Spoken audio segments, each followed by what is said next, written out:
Fala aí galera, beleza? Marco aqui trazendo mais um vídeo para o canal. Dessa vez, galera, eu vou fazer um quadro diferente aqui. Esse quadro vai se chamar Marco Drops. E esse quadro vai ser mais um vídeo rapidão, sem edição, sem roteiro, sem nada. Então eu quero mostrar para vocês nesse primeiro Marco Drops como que é o meu Windows, o que eu uso nele e tudo mais, quais programas eu utilizo. Então vamos lá, tô na minha hora de almoço aqui, então vou aproveitar esse tempo que eu tô disponível para mostrar para vocês. Então esse daqui é o meu Windows, então o processador dele é um Ryzen. Olha meu gatinho aqui, ó. Eu começo a falar e meu gatinho ele começa a querer ficar perto de mim. Então vamos lá, o meu Ryzen aqui, vou abrir o CPU-Z para mostrar para vocês. Então, como eu disse nos vídeos passados aí, eu tenho um PCzinho que ele fica lá na sala, mas aqui no escritório eu utilizo um PC com Ryzen 1600AF e RTX 4060. Atualmente, essa placa de vídeo, o processador não está aguentando essa placa de vídeo, ela fica gargalando aí e tudo mais. Então aqui a gente pode ver o Ryzen e aqui na Graphics a gente consegue ver a placa de vídeo dele. Então vou mostrar aqui como que é o meu setup no Windows. Aqui, a primeira coisa que a gente pode ver, eu utilizo esse programinha aqui que chama Retrobar. Então, esse programinha é muito da hora. Vou mostrar aqui pra vocês. Retrobar. É um programa, vamos colocar aqui no... Ixi, tá parecendo uns pub aqui, nada a ver. É Retrobar GitHub. Beleza. Então é esse daqui. Esse Retrobar é um programa muito legal. Você consegue baixar ele aqui no próprio GitHub mesmo. Você colocar aqui do lado e clicar nessa release aqui, você já consegue comprar.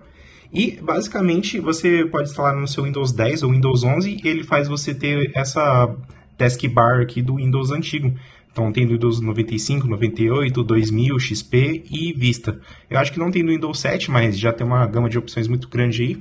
Eu estou utilizando atualmente com o tema do Windows Vista, porque eu acho ele muito bonito. Então, essa daqui é a primeira coisa que tem no meu Windows. A segunda coisa que eu queria mostrar para vocês também é qual cloud que eu uso. Então eu acho muito importante que a gente tenha um cloud para guardar os arquivos hoje em dia e tudo mais. Imagina você perde seu celular, seu computador e você perde todas as fotos aí que você tem. Aí é meio ruim, né? Então você tem diversas opções hoje em dia. Você tem o Dropbox, OneDrive, Google Drive. Você tem diversas opções. Eu acho que tem o iCloud da Apple também. E qual que eu utilizo no meu dia a dia? No meu dia a dia eu utilizo o OneDrive. Eu acho ele muito legal. Eu utilizo ele tanto no meu celular Android quanto no meu computador Windows. E eu gosto dele por quê? Porque ele é relativamente barato aí. A assinatura de 1 ano você consegue pegar lá no Mercado Livre por um preço muito bom. E também ele já tem o pacote Office disponível para você utilizar. Então você tem Word, Excel, PowerPoint, OneNote, além de 1 TB de armazenamento. Então eu acho ele muito bacana por causa disso. E também eu não gosto muito da Google, porque recentemente saiu algumas notícias da Google que ela fica monitorando aí o seu Drive. Na verdade, eu acho que todas fazem isso, até por questão de lei. Ela tem algumas práticas muito esquisitas. Por exemplo, saiu agora há pouco uma notícia de que um escritor, ao escrever no Google Docs um livro lá que ele está fazendo, do nada ele foi intimado por conteúdo inapropriado. Então, imagina, você está escrevendo um livro, aí do nada o robozinho do Google lá, ele acha que é alguma coisa, sei lá, falando de terrorismo, alguma coisa assim, e já bloqueia. É sacanagem isso aí. Tem também outro que eu vi que o cara ele perdeu um monte de arquivos assim do nada, então não tem o que fazer. Então ele perdeu um monte de arquivo. Por exemplo, o último arquivo dele voltou a ser 1 ano atrás, então muito mancado isso aí. Então acontece algumas coisas estranhas com o Google e não é só o Drive. Ele vai bloquear o seu YouTube, o seu Gmail, o seu Google Fotos, o seu Google Drive, o seu Google Docs. Imagina, cara, se você tem sua vida centralizada no Google, você perde tudo. Aí você vai ter que abrir chamada no Google e o Google pode recusar. Aí você tem que, sei lá, processar o Google. Mano, imagina. Então é por isso que eu não tenho o Google, porque essas notícias que saem do Google Drive eu acho que é muito esquisito. Por isso que eu tenho o OneDrive. Eu sei que o OneDrive não é muito melhor, porque porque a Microsoft é dona, né? E a gente sabe que a Microsoft gosta de pegar uns dados da gente. Mas você não vê notícias assim saindo do OneDrive, por isso que eu estou utilizando ele por enquanto. Mas se por um acaso começar a sair umas notícias assim também, eu não teria nenhum problema em migrar para o Dropbox ou para alguma outra cloud aí. Então é mais isso. Então é isso que eu tinha que falar da cloud que eu uso, que é o OneDrive.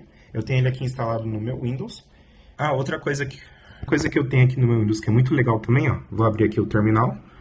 Eu tenho o WSL instalado no meu Windows também.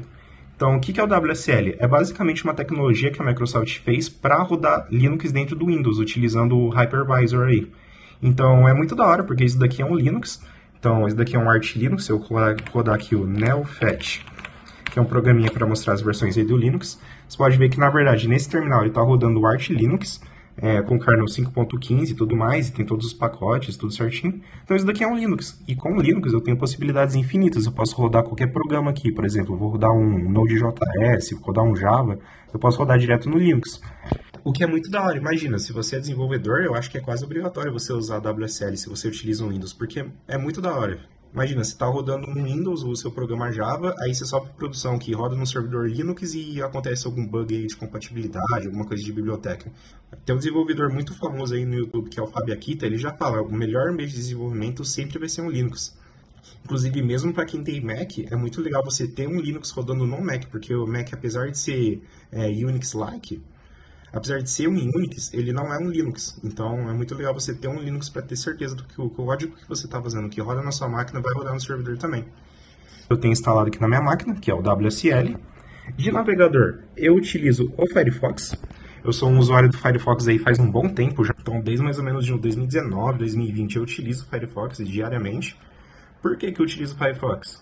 Porque, atualmente, se você for ver, todos os navegadores assim, eles utilizam como base o Chromium. O que é o Chromium? Ele é a base que o Google usa para fazer o Chrome.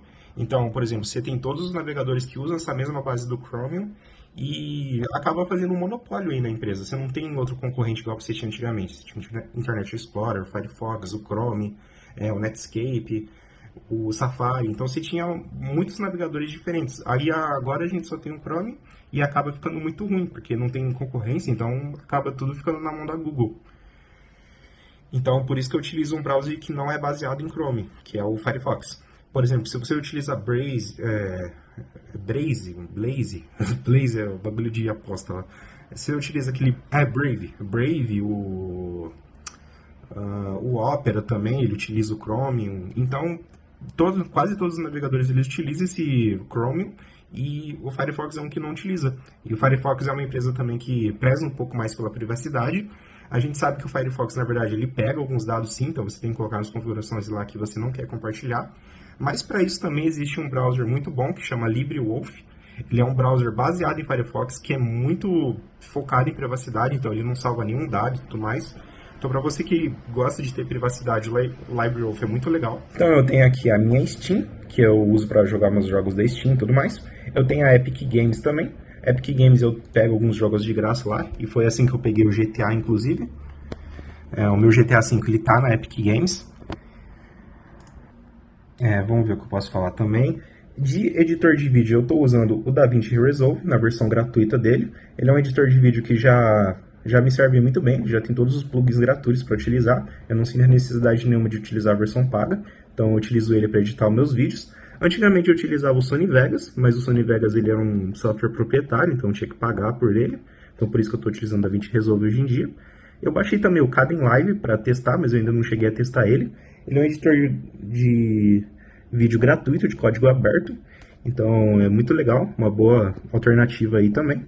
Tenho também o OBS para gravar minha tela. Eu acho que não tem nem conversa, o OBS é o melhor software para gravar, para fazer stream que existe. E para editar código eu utilizo o Visual Studio Code. Eu estava querendo migrar para o Neovim, mas eu ainda não tive essa oportunidade, não tive tempo para aprender direito, então eu ainda continuo utilizando o VS Code. Então é isso, galera. Eu acho que esse Marco Drops por hoje é isso mesmo. Só queria mostrar mesmo como que é o meu setup no Windows. E no futuro aí eu também quero instalar Linux nessa máquina para ficar um dual boot aí bem da hora. Então quando eu fizer isso eu vou mostrar para vocês também como que ficou e quais softwares que eu utilizo. Então é isso, galera. Até mais.